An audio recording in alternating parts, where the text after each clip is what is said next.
जय श्री कृष्णा। राधे राधे दोस्तों जो लोग यहाँ हमारी लीला कथा सुन रहे हैं वह लड्डू गोपाल भगवान श्री कृष्ण के परम भक्त हैं और भगवान श्री कृष्ण के बाल स्वरूप श्री लड्डू गोपाल की सेवा पूजा करते हैं, उनसे बहुत प्रेम करते हैं। दोस्तों आपको पता ही होगा हमारे भगवान श्री कृष्ण श्री लड्डू गोपाल राधा रानी से कितना प्रेम करते हैं और राधे राधे जपने से हमारे कृष्ण कन्हैया दौड़े चले आते हैं, क्योंकि जहाँ कृष्ण है वहाँ राधा है और जहाँ राधा है वहाँ कृष्ण है। तो दोस्तों मैं हमेशा ही आप सभी भक्तों को लड्डू गोपाल की सत्य लीला कथा सुनाती हूँ, पर आज मैं आप सभी भक्तों को राधा रानी की बहुत ही प्यारी सी और अद्भुत सत्य घटना सुनाऊंगी। दोस्तों यह घटना बड़े ही प्रेम भाव और श्रद्धा के साथ आंखें बंद करके सुनिएगा। दोस्तों यह लीला कथा सुनकर आपकी आंखें नम हो जाएंगी। आप यह घटना सुनकर आश्चर्यचकित रह जाएंगे कि ऐसा कैसे हो सकता है। दोस्तों आज की घटना हमारे साथ शेयर की है गुजरात में रहने वाली निमिषा जी ने। निमिषा जी बताती है कि मेरी उम्र 22 वर्ष है और वो बताती है कि मैं लड्डू गोपाल की और राधा रानी की बहुत बड़ी भक्त हूँ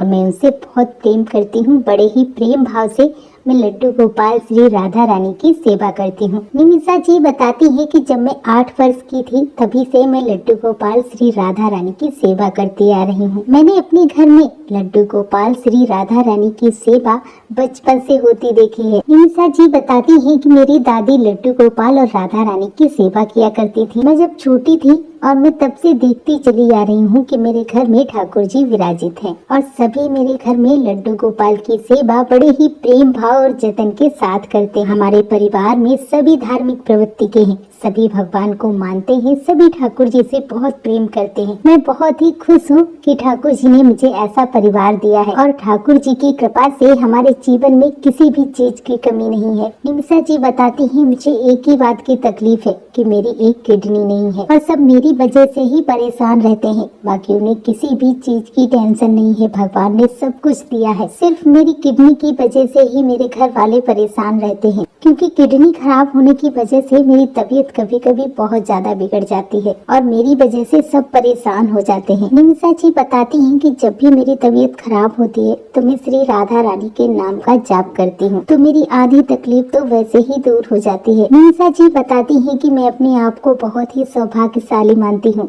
कि भगवान श्री कृष्ण के बाल स्वरूप श्री लड्डू गोपाल और श्री राधा रानी ने हमें अपनी सेवा के लायक समझा और इतनी छोटी सी उम्र में ही मुझे अपनी सेवा दी और इसी वजह से मैं अपनी राधा रानी से बहुत ज्यादा प्रेम करती हूँ। निमिषा जी कहती हैं कि मैं इस दुनिया में अगर कभी ना भी रहूं, जब भी मैं इस दुनिया को छोड़ कर जाऊँ तो मेरी राधा रानी मेरी आंखों के सामने हो, मेरी बस यही इच्छा है। निमिषा जी कहती हैं इस तरह से जब मैं अपने घर में कहती हूँ तो मेरे घर वाले मुझे डांटते भी हैं। निमिषा जी बताती हैं कि मेरी मम्मी मेरी यह बातें सुनकर रोने भी लगती हैं। मेरी मम्मी हाउस वाइफ है और मेरे पापा की एक कांच के गिलास की दुकान है। निमिषा जी कहती हैं कि मेरे पापा की दुकान बहुत अच्छी खासी चलती है। लड्डू गोपाल की कृपा से हमारे जीवन में किसी भी चीज की कमी नहीं है। निमिषा जी बताती हैं कि मेरे पापा ने, मेरे घर वालों ने, मेरे रिलेशन वालों ने बहुत ज्यादा लोगों को डोनर के लिए ढूंढा। कभी डोनर मिलता भी तो उसका ब्लड ग्रुप मैच नहीं होता, कभी ब्लड ग्रुप मैच होता तो डोनर नहीं मिलता। इसी वजह से मेरे पापा बहुत ज्यादा दुखी हो जाते थे और मैं भी बहुत ज्यादा दुखी हो जाती थी, परेशान हो जाती थी, क्योंकि मैं भी जिंदगी जीना चाहती थी, मुझे अपनी आगे की जिंदगी देखनी थी। वो कहती हैं कि मेरा सपना था अपनी लाडली जो के साथ वृंदावन धाम जाने का। निमिषा जी कहती हैं कि मुझे डॉक्टर ने मना किया था लंबा सफर तय करने के लिए। निमिषा जी कहती हैं मैं गुजरात में रहती हूँ तो वहाँ से बहुत ज्यादा लंबा सफर पड़ता है वृंदावन धाम के लिए, इसी वजह से मैं वृंदावन नहीं जा पाती थी। निमिषा जी कहती है कि मैंने आगे की पढ़ाई भी जारी नहीं रखी, क्योंकि मुझे पता है कि इस दुनिया में तो मुझे रहना ही नहीं है। इसी वजह से मैंने आगे की पढ़ाई नहीं की और सिर्फ 12th पास करके ही मैं घर में रहने लगी। निमिषा जी बताती हैं कि जब मुझे पता चल गया कि मेरे लिए डोनर मिलना बहुत ज्यादा मुश्किल हो रहा है तो मैंने अपने लड्डू गोपाल और श्री राधा रानी को ही अपनी दुनिया, अपनी जिंदगी बना लिया था। इसी वजह से मैंने घर से बाहर आना जाना भी बंद कर दिया था। मैं हमेशा अपने राधा रानी और लड्डू गोपाल के सामने बैठकर श्री राधा रानी के नाम का जाप किया करती थी। मैं हमेशा श्री राधा नाम का उच्चारण किया करती थी, क्योंकि मेरे जीवन का सिर्फ आधार ही राधा रानी बन गई थी। क्योंकि मुझे पता था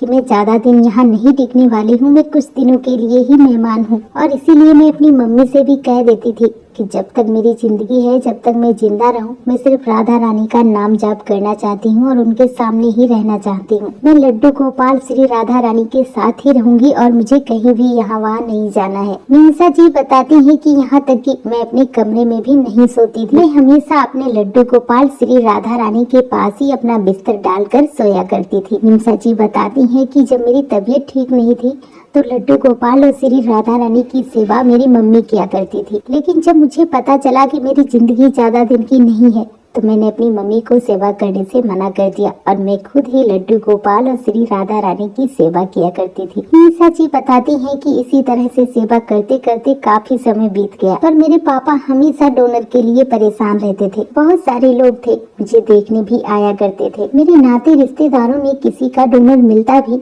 तो उसका ब्लड ग्रुप मैच नहीं करता, कोई ना कोई प्रॉब्लम हो ही जाती थी। एक बार ऐसे ही मेरे पापा को डोनर मिल गया। हम सभी बहुत खुश हो गए और इस बात को सुनकर मैं भी बहुत ज्यादा खुश हो गई। जिस लड़की का मुझे डोनर मिला था उसकी सारी टेस्ट करवाए गए। जांच में उस लड़की की किसी न किसी समस्या की वजह से डॉक्टर्स ने उसका डोनर फेल कर दिया और इसी वजह से उसका भी डोनर नहीं हो पाया और इसके बाद मैं बहुत ज्यादा दुखी हो गई और उस दिन मैं इतनी ज्यादा दुखी हो गई कि अब मैंने अपनी जीने की आस भी छोड़ दी थी, क्योंकि हम लोगों को कुछ भी समझ में नहीं आ रहा था क्या करें क्या ना करें।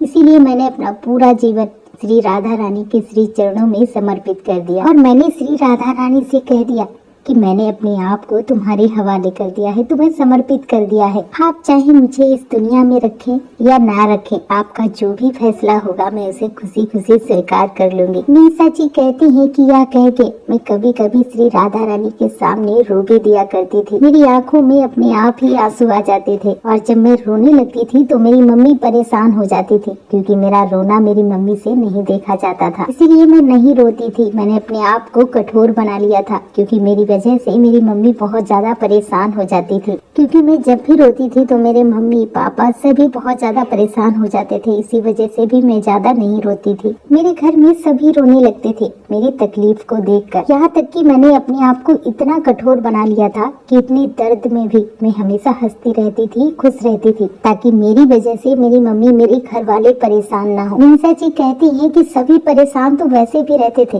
लेकिन जब भी मैं रोती थी तो और ज्यादा सब परेशान हो जाते थे और मेरे पापा तो अंदर ही अंदर घुटते थे और वो छुप छुप के मेरे लिए रोया करते थे, क्योंकि मेरे पापा मुझसे कहा करते थे कि जब मेरी बेटी मुझसे दूर हो जाएगी तो मैं जिंदा कैसे रहूंगा। तो मैं उनसे कभी कभी यह भी कह दिया करती थी कि श्री राधा रानी है ना, वो भी तो आपकी बेटी है पापा, और जब मैं नहीं रहूंगी ना पापा तो आप श्री राधा रानी को अपनी बेटी बना लीजिएगा। मीसा जी कहती हैं कि ऐसी बातें कह के मेरे पापा बहुत ज्यादा रोते थे और मैं भी उनके साथ में बहुत रोती थी। मीसा बताती हैं कि दुख भी था, सुख भी था, सब कुछ था, पर शायद मेरी जिंदगी का दिन नहीं था, बहुत दिन कम बचे थे मेरी जिंदगी के। मीसा जी बताती हैं कि ऐसे ही एक दिन मेरी तबीयत बहुत ज्यादा खराब हो गई और जब मेरी तबीयत बहुत ज्यादा खराब हो गई तो गुजरात के ही हॉस्पिटल में मुझे एडमिट कराया गया, क्योंकि डॉक्टर ने बोला था एडमिट करने के बाद इनका डायलिसिस होगा। मीसा जी बताती हैं कि इसी के दौरान मुझे 1 हफ्ते के लिए हॉस्पिटल में रुकना पड़ा। मैं बहुत ज्यादा परेशान हो रही थी, वहाँ पर मैं बहुत ज्यादा रो रही थी। तभी मैंने अपनी मम्मी से कहा कि आप मेरे लड्डू गोपाल श्री राधा रानी को लाकर मेरे पास बिठा दीजिए। उनके पापा बोले बेटा ऐसा कैसे हो सकता है, आप यहाँ हॉस्पिटल में और आपकी तबीयत इतनी ज्यादा खराब है। लेकिन मीसा जी कहती हैं मेरे बहुत जिद करने पर मेरे मम्मी पापा मेरे लड्डू गोपाल श्री राधा रानी को हॉस्पिटल में मेरे पास लेकर आए और जस्ट मेरे बगल में ही मेरे पास लड्डू गोपाल श्री राधा रानी को बिठा दिया। मीसा जी कहती हैं कि मैं सुबह शाम दोपहर हर समय लड्डू गोपाल श्री राधा रानी से ही बातें करती और उनसे कहती कि देखिए प्रभु, देखिए श्री राधा रानी की आपके भक्त आज कहाँ है और कितने दिनों से आपके भक्त ने आपकी सेवा नहीं की है, कितने दिनों से आपके भक्त ने आपको भोग नहीं लगाया है। मीसा जी बताती हैं कि इसी तरह से लड्डू गोपाल और श्री राधा रानी से बातें करते हुए मैं खूब रोती थी और मैं खुश भी होती थी कि मेरे लड्डू गोपाल और श्री राधा रानी मेरे पास है। मीसा जी कहती है कि मैं आगे की जिंदगी जीना चाहती और इसीलिए मैंने वही हॉस्पिटल में बेड पर लेटे लेटे लड्डू गोपाल और श्री राधा रानी से कहा, क्योंकि क्योंकि मेरा पढ़ने का बहुत मन था। मैं बहुत आगे बढ़ना चाहती थी। मैं अपने मम्मी पापा का नाम रोशन करना चाहती थी। मेरा यह सपना था कि मैं एक अच्छी टीचर बनूं। निम्सा बताती है कि मेरा मन था मैं एक अच्छे शिक्षक बनूं और अध्यापक बनने के लिए ही मैं आगे की पढ़ाई करना चाहती थी। लेकिन शायद कहीं न कहीं यह चीज हमारी किस्मत में नहीं थी। निम्सा बताती है कि मैं कान्हा जी से यह भी कहा करती थी कि कान्हा जी, मैं भी जीना चाहती हूँ, मैं यह दुनिया देखना चाहती हूँ। मैं वृंदावन धाम कभी नहीं आई हूँ, मैं वृंदावन धाम आना चाहती हूँ। मेरे कन्हैया, मेरी श्री राधा रानी, मैं आपके धाम आना चाहती हूँ। निम्सा बताती है कि राधा रानी और लड्डू गोपाल से यह सारी बातें कहकर मैं खूब रोती थी और मुझे इस तरह से रोते हुए देखकर मेरी मम्मी भी मेरे साथ बहुत रोया करती थी। निम्सा बताती है कि मेरी यह हालत देखकर डॉक्टर्स भी रोने लगते थे। डॉक्टर हमेशा मेरे मम्मी पापा से कहा करते थे कि इतनी अच्छी तुम्हारी बेटी है, इतनी सुलझी हुई है। वो कहते सच में एक ऐसी लड़की जो इतनी समझदार, इतनी सुलझी हुई, वो इस दुनिया से इतनी जल्दी कैसे जा सकती है। निम्सा जी बताती हैं कि डॉक्टर्स जो थे वो बहुत ही अच्छे थे। निम्सा जी बताती हैं कि मेरी यह हालत देखकर डॉक्टर्स ने मेरे पापा से कहा कि आप परेशान मत होइए, टेंशन मत लीजिए, डोनर का इंतजाम हम करते हैं। निम्सा बताती हैं कि तभी मैंने कहा कि डॉक्टर अंकल आप परेशान मत होइए, अब मुझे जीना ही नहीं है, अब मुझे इस दुनिया में रहना ही नहीं है। अब मैं अपनी राधा रानी और श्री लड्डू गोपाल के पास चली जाऊंगी, मुझे कोई भी टेंशन नहीं है, आप बिल्कुल भी परेशान मत होइए। यह सुनकर मेरी मम्मी बहुत ज्यादा परेशान हो गई, गुस्सा भी हो गई मुझ पर, मुझे डांटने भी लगी कि तुम पागल हो गई हो, इस तरह से कोई बातें करता है क्या। निम्सा जी बताती हैं उसके बाद वह दिन ऐसे ही बीत गया और मैं सो गई और सुबह जब मैं सोकर उठी और कुछ देर के बाद डॉक्टर मेरे पास आए और मुझसे बोले निम्सा बहुत बड़ी खुशखबरी है, तुम भी अब अपनी जिंदगी जी सकोगी। निम्सा बताती है कि डॉक्टर की यह बात सुनकर मैं बिल्कुल भी खुश नहीं हुई, क्योंकि मुझे पता था कोई ना कोई प्रॉब्लम फिर से निकल आएगी और मैं पूरी तरह से ठीक नहीं हो पाऊंगी। निम्सा जी बताती हैं फिर डॉक्टर ने कहा कि तुम्हारा ऑपरेशन आज के आज ही होगा। इसके बाद निम्सा जी बताती है कि मेरा उसी दिन ऑपरेशन चालू हो गया। निम्सा जी बताती है जब मेरा ऑपरेशन चालू हुआ तो मुझे एनेस्थीसिया दिया गया और जब वह मुझे दिया गया तो उसकी वजह से मुझे अजीब अजीब सी चीजें दिखने लगी थी। निम्सा जी बताती है कि उसके बाद मुझे ज्यादा कुछ याद नहीं रहा, जो कुछ भी मुझे याद है वह मैं आप सभी को बताना चाहती हूँ। निम्सा बताती है कि मैंने देखा कि एक लड़की आई थी और उस लड़की की उम्र लगभग 18-19 वर्ष रही होगी। वो आई और उसके साथ में एक लड़का भी था और उस लड़के ने धोती कुर्ता पहना हुआ था और वो जो लड़की थी उसने लाल रंग का सूट सलवार पहना हुआ था। वो लड़की आई और वह डॉक्टर से मिली। डॉक्टर साहब ने उस लड़की से बात की। डॉक्टर ने ऐसे ही कुछ उस लड़की से बात की और उस लड़की ने कहा कि हाँ, मैं अपनी किडनी डोनर करने के लिए तैयार हूँ और यह चीज वहीं मेरे सामने हो भी रही थी। इसके बाद किडनी ट्रांसप्लांट हो गई। इसके बाद निम्सा बताती है मेरा ऑपरेशन हो गया और जब मुझे होश आया तब मैं अपने पापा से बात कर रही थी, उन्हें बता रही थी। निम्सा बताती है कि इसके बारे में डॉक्टर ने मुझे कुछ भी नहीं बताया था और जब यह बातें मैं अपने पापा को बताने लगी कि पापा मुझे लगा श्री राधा रानी ही आई थी और उनके साथ श्री लड्डू गोपाल जी भी थे। ये बात सुनकर मेरे पापा मुझसे कहते हैं कि बेटा तुम उनसे बहुत प्यार करती हो, उनकी सेवा करती हो, इसीलिए शायद तुम्हें ऐसा लगा होगा। लेकिन जब मैं यह सारी बातें अपने पापा को बता रही थी कि जब एक लड़की आई थी वह लाल रंग का सूट पहने हुई थी और उसके साथ में एक लड़का भी था, वह कुर्ता पैजामा पहने हुए था, यह सारी बातें जब मैं अपने पापा से कह रही थी तो डॉक्टर वहीं पर खड़े हुए थे। डॉक्टर जो थे वो मेरी ड्रेसिंग कर रहे थे तो वो वहीं पर खड़े हुए थे और जब यह बातें डॉक्टर्स ने सुनी